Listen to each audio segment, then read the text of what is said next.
Welcome back to another worst episode ever. And today, I'm doing the Partridge Family. And when you see some of these clips, well, they're not all bad, I guess. Or are they? I want you to picture this. Grandma as a housemaid, vacuuming jokes, a huge battle of the sexes, and little Ricky. And by the way, wait until you see little Ricky now. Oh yeah, I have a clip for you. Yep, Made in San Pueblo is all that. No, I don't mean it's all that, but I mean it's all I mentioned, and less. I can explain. Paul here. I'm an actor and former radio host. And according to fan polls and IMDb, this episode ranks at the bottom of the Partridge Family tree. Tallies a low 6.6 out of 10, rated by true fans. Well, ones who decided to vote anyway. Do I think this is the worst Partridge Family episode ever? It's not great. Yeah, as you know, the Partridge Family was a hit 1970s musical sitcom about Shirley Partridge, a widowed mom, and her 5 kids touring in a funky bus while singing pop tunes. Oh, that was a great bus. I wish I had a little toy of it. Anyway, the family sang songs in between sitcom antics. But by season 4, the show was coasting on grooves, and occasionally it went off the rails.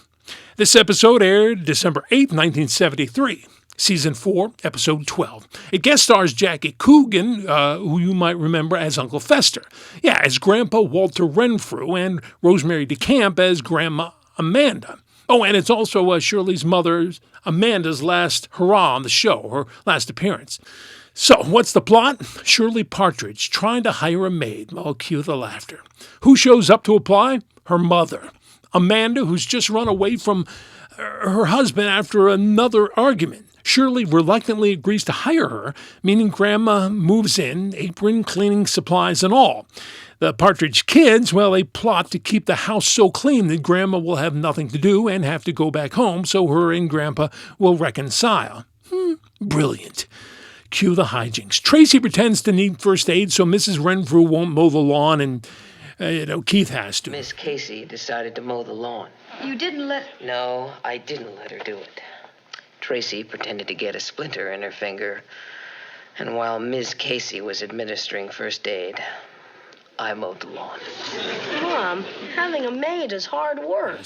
Lori mends her own jeans, Danny cracks jokes, little Ricky just wants to sing a song. Good morning. Good morning. Reuben. Hi, Reuben. Hi, Ruby. Good morning.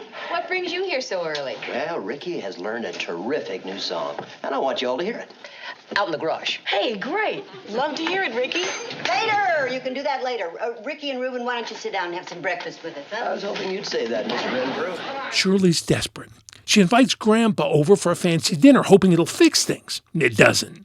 They fight even more. The bickering turns into a guys versus girls. Without a man, she's like a ship without a sail. A singer without a song. A bicycle without training wheels. Since you he-men are so independent, why don't you join your grandfather?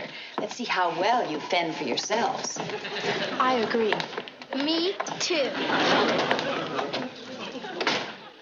Why are they so touchy all of a sudden? Danny, women always react that way to cold logic. Let's go see what your grandpa's doing. Eventually, the guys decide to stage a fake burglary to scare the girls into meeting the guys and getting the old couple together again. Of course, it backfires. Yeah, Danny spills the beans over some cake that he got bribed with. Shirley saves the day with the truth, and then all of a sudden, everyone is getting along just fine. Does that tell you anything? Looks like the war's over. Yeah, but now we don't have a maid.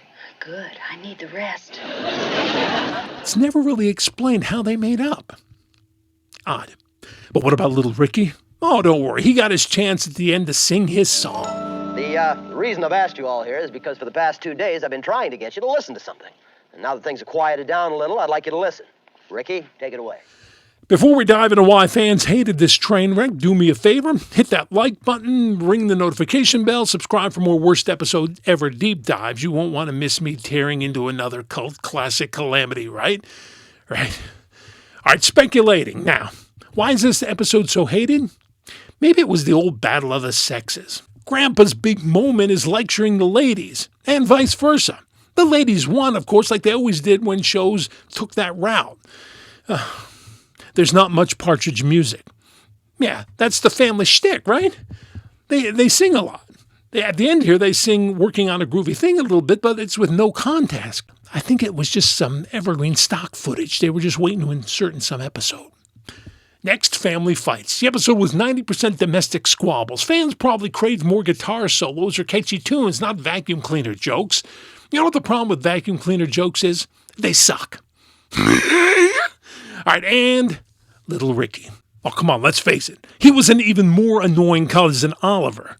I feel bad for the kid. It wasn't his fault. He was only 4 years old. He wasn't a horrible actor, just not a great fit for the show at the time. Some reports even say David Cassidy wasn't thrilled with him either. By the way, Ricky is still acting and is doing quite well. This is little Ricky now. And when we hit Vegas, we saw Eddie and his caddy. We yelled, "Dad, Dad," through the window, but he was too busy chatting up the local ladies. By the time we got off the bus, they were headed towards the sunset with our tuition money. The interesting thing about this worst episode is that it's not one problem that crashed the bus. It's a whole bunch of small ones. Good night. Good night. Can I go home now? Yes, Reuben. From now on, I'm going to stay out of sex wars. Who knows? All I know is watching Made in San Pueblo feels like witnessing a hit TV sitcom accidentally trip into a mud puddle. Messy and unnecessary. Hey, thanks for surviving this recap with me. If you enjoyed my snarky take on Grandma's misadventures, or even if you just came for Uncle Fester. Get your worst ever episode gear in my shop in the description. Also like and subscribe, and I promise more nostalgia roast to come. You know, they missed the bus on this one. I had to say it.